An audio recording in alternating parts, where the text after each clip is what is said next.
ನಮಸ್ಕಾರ. ಸಂಜು ಸ್ಯಾಮ್ಸನ್ ಹಾಗೂ ಇಶಾನ್ ಕಿಶನ್ ರವರ ಆರ್ಭಟಕ್ಕೆ ಧೂಳಿಪಟವಾಯಿತು ಇಂಗ್ಲೆಂಡ್.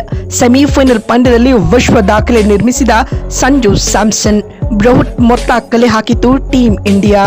ಹಾಗಾದ್ರೆ ಸುದ್ದಿಯ ಕಂಪ್ಲೀಟ್ ಮಾಹಿತಿ ಏನೆನ್ನುವುದನ್ನ ಈ ವಿಡಿಯೋದಲ್ಲಿ ತಿಳಿಸ್ಕೊಡ್ತಾ ಹೋಗ್ತೀನಿ, ಆದ್ದರಿಂದ ಕೊನೆವರೆಗೂ ನೋಡಿ. ಆದರೆ ಅದಕ್ಕಿಂತಲೂ ಮುನ್ನ ನೀವು ಕೂಡ ಸಂಜು ಸ್ಯಾಮ್ಸನ್ ಮತ್ತು ಟೀಮ್ ಇಂಡಿಯಾದ ಅಭಿಮಾನಿಗಳಾಗಿದ್ದರೆ ಈ ಕೂಡಲೇ ಈ ವಿಡಿಯೋಗೊಂದು ಲೈಕ್ ಮಾಡಿ ಹಾಗೂ ನಮ್ಮ ಚಾನೆಲ್ಗೊಂದು ಸಬ್ಸ್ಕ್ರೈಬ್ ಮಾಡಿ. ಹೌದು, ಭಾರತ ಹಾಗೂ ಇಂಗ್ಲೆಂಡ್ ನಡುವಿನ T20 ವಿಶ್ವಕಪ್ನ ಸೆಮಿಫೈನಲ್ ಪಂದ್ಯ ಮುಂಬೈನ ವಾಂಖೇಡೆ ಸ್ಟೇಡಿಯಂನಲ್ಲಿ ನಡೀತಾ ಇದೆ ಸ್ನೇಹಿತರೆ. ಟಾಸ್ ಸೋತು ಮೊದಲು ಬ್ಯಾಟಿಂಗ್ ಮಾಡುತ್ತಿರುವ ಟೀಮ್ ಇಂಡಿಯಾ ಇದೀಗ ಭರ್ಜರಿ ಬ್ಯಾಟಿಂಗ್ ಪ್ರದರ್ಶನವನ್ನೇ ನೀಡಿದೆ. ಅದರಲ್ಲಿಯೂ ಸಂಜು ಸ್ಯಾಮ್ಸನ್ ಲಾಸ್ಟ್ ಮ್ಯಾಚ್ ಎಲ್ಲಿಂದ ಸ್ಟಾಪ್ ಮಾಡಿದ್ರೋ ಅಲ್ಲಿಂದಲೇ ಕಂಟಿನ್ಯೂ ಮಾಡಿದ್ದಾರೆ. ಇಂಗ್ಲೆಂಡ್ ಬೌಲರ್ಗಳ ಮೇಲೆ ಸವಾರಿ ಮಾಡಿದ ಸ್ಯಾಮ್ಸನ್ ಕೇವಲ 26 ಎಸೆತಗಳಲ್ಲಿ ಆಕರ್ಷಕ ಅರ್ಧಶತಕ ಸಿಡಿಸಿ ಮಿಂಚಿದ್ದಾರೆ.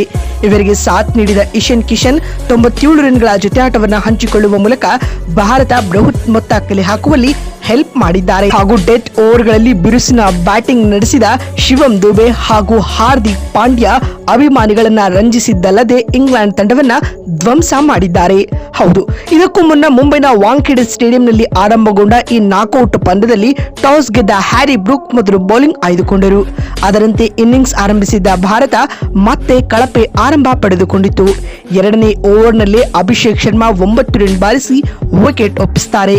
ಅದಾದ ಬಳಿಕ ಜೊತೆಯಾದ ಇಶಾನ್ ಕಿಶನ್ ಹಾಗೂ ಸಂಜು ಸ್ಯಾಮ್ಸನ್ ಇನ್ನಿಂಗ್ಸ್ ನ ಜವಾಬ್ದಾರಿಯನ್ನ ಹೊತ್ಕೊಳ್ತಾರೆ ಸ್ನೇಹಿತರೆ.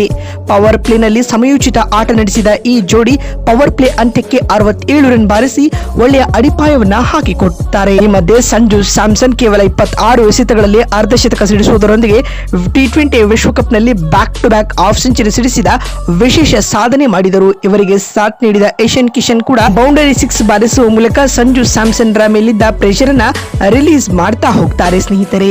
ಈ ಮಧ್ಯೆ ಇಶಾನ್ ಕಿಶನ್ ರವರು 39 ರನ್ ಬಾರಿಸಿ ವಿಕೆಟ್ ಒಪ್ಪಿಸುತ್ತಾರೆ. ಇವರ ಈ 39 ರನ್ಗಳಲ್ಲಿ 2 6 ಹಾಗೂ 4 4ಗಳು ಒಳಗೊಂಡಿದ್ದವು. ಇನ್ನು ಈ ಹಂತದಲ್ಲಿ ಸ್ಪಿನ್ನರ್ ಗಳ ವಿರುದ್ಧ ಅಟ್ಯಾಕ್ ಮಾಡಲು ಶಿವಂ ದುಬೆ ಅಟ್ ನಂಬರ್ 4 ನಲ್ಲಿ ಬರ್ತಾರೆ. ಅವರು ಕೂಡ ಸಾಲಿಡ್ ಆಟವನ್ನ ಕನ್ಸ್ಟ್ರಕ್ಟ್ ಮಾಡ್ತಾ ಹೋಗ್ತಾರೆ.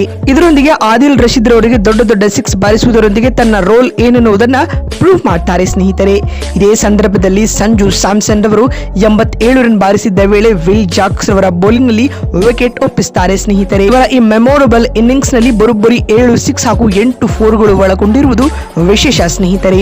ಅದು ಕೂಡ ನಾಕೌಟ್ ಪಂದ್ಯದಲ್ಲಿ ಈ ಇನ್ನಿಂಗ್ಸ್ ಬಂದಿದೆ. ಇದಲ್ಲದೆ ನಾಕೌಟ್ ಪಂದ್ಯದಲ್ಲಿ ಟೀಮ್ ಇಂಡಿಯಾ ತಂಡದ ಪರ ಸೆಕೆಂಡ್ ಹೈಯೆಸ್ಟ್ ವೈಯಕ್ತಿಕ ಸ್ಕೋರ್ ಇದಾಗಿದೆ ಸ್ನೇಹಿತರೆ. ನಂಬರ್ 1 ನಲ್ಲಿ ಕಿಂಗ್ ಕೊಹ್ಲಿ ಇದ್ದಾರೆ. ಅವರು ಕೂಡ 89 ನಾಟ್ ಔಟ್ ಇದ್ರೆ ಇವರು 89 ಔಟ್ ಇದ್ದಾರೆ. ಇನ್ನು ಇದಾದ ನಂತರ ಸೂರ್ಯಕುಮಾರ್ ಯಾದವ್ ಅವರ ಆಟ 11 ರನ್ಗಳಿಗೆ ನಿಂತು ಹೋಗುತ್ತೆ ಸ್ನೇಹಿತರೆ.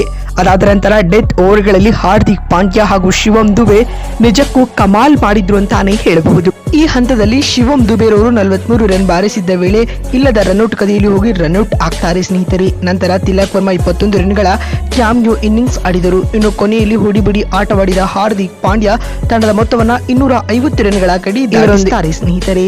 ಇದರೊಂದಿಗೆ ನಾಕೌಟ್ ಅಂತ ಬಂದಾಗ ಭಾರತ ತನ್ನ ಹೈಯೆಸ್ಟ್ ಎವರ್ ಟೋಟಲ್ ಅನ್ನ ಕಲೆ ಹಾಕಿತು ಅಂತಾನೆ ಹೇಳಬಹುದು. ಅತ್ತ ಇಂಗ್ಲೆಂಡ್ ತಂಡದ ಪರ ಬೌಲಿಂಗ್ ನಲ್ಲಿ ಆದಿಲ್ ರಶೀದ್ ಹಾಗೂ ವಿಲ್ ಜಾಕ್ಸ್ ತಲಾ 2 ವಿಕೆಟ್ ಪಡೆದುಕೊಳ್ತಾರೆ. ಸ್ನೇಹಿತರೆ, ನಿಮ್ಗೆ ಏನನ್ಸುತ್ತೆ? ಈ ಟಾರ್ಗೆಟ್ ಭಾರತ ಡಿಫೆಂಡ್ ಮಾಡುತ್ತಾ ಅಥವಾ ಇಲ್ಲವಾ ಎನ್ನುವುದನ್ನ ಎಸ್ ಅಥವಾ ನೋ ಎಂದು ಕಾಮೆಂಟ್ ಮಾಡಿ.